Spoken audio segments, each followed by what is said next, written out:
Well, hello, church. We're in Isaiah 44 today, starting in verse 9.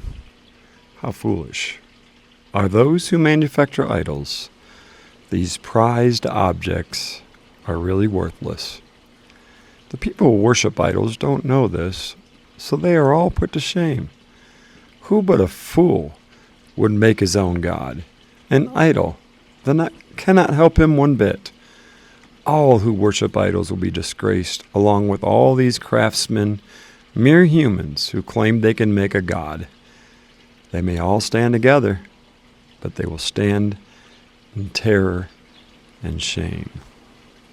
The blacksmith stands at his forge to make a sharp tool, pounding and shaping it with all his might. His work makes him hungry, weak, and it makes him thirsty and faint. Then the woodcarver measures a block of wood, draws a pattern on it. He works with his chisel and plane and carves it into a human figure. He gives it human beauty and puts it in a little shrine. He cuts down cedars, he selects the cypress and the oak. He plants the pine in the forest to be nourished by rain. Then he uses part of his wood to make a fire. With it he warms himself and makes his bread. Then, yes, it's true, he takes the rest of it and makes himself a god to worship.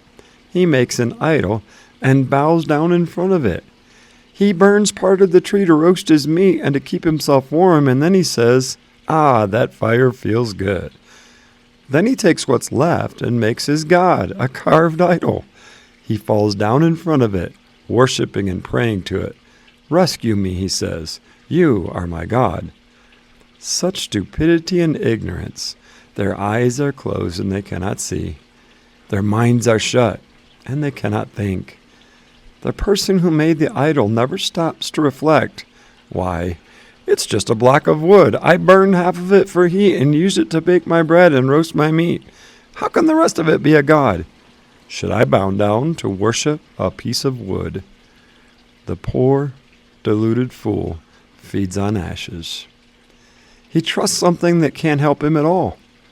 Yet, he cannot bring himself to ask, "Is this idol that I'm holding in my hand a lie?"